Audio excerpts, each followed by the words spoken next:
গো, জামা কাপড় কাচতে দাও, দেখে কাচতে দাও না। 100 টাকা পেলাম, এক্ষুনি ভিজিয়ে দিচ্ছিলাম, এনাও ধরো। ভাগ্য ভালো তুমি দেখলে। দাঁড়া দাঁড়া, না এটা তুমি রাখো। আবারও একই ভুল করলে। আবারও তোমার প্যান্টের পকেট থেকে 200 টাকা পেলাম, এ নাও।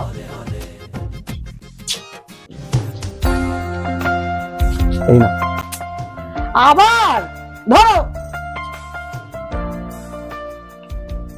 দাঁড়া দাঁড়া দাঁড়া, তুমি তো ভালো গো। না দাঁড়া, রাখো।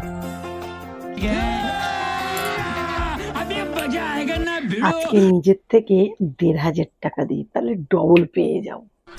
দেখেছো তোমার কেমন ভুলো মন। 1500 টাকা তুমি পকেটে রেখে দিয়েছো। আরে এই তো 2000 টাকা খুঁজছিলাম এটা ওখান থেকে। আমার বন্ধু আমার রাখতে গিয়েছিল, ওকে দিতে হবে, দিয়ে আসছি আমি। কি